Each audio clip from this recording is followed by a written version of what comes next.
बांगडे आणले आणि मांदेली पण आणली आहेत. मच्छीला मीठ लावून ठेवलं. ओलं खोबरं नाहीये, मग सार कसं बनवू? टेन्शन घेऊ नका.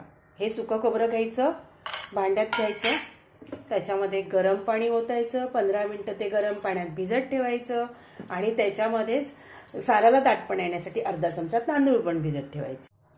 चला हे सगळं आपण वाटून घेऊया.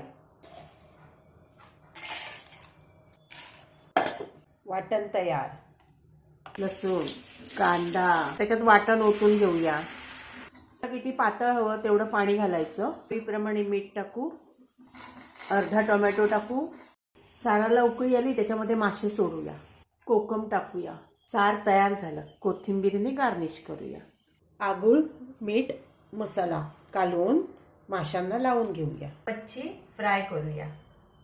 मच्छी पिठात घोळवून घेऊ, तेलावरती भाजून घेऊ.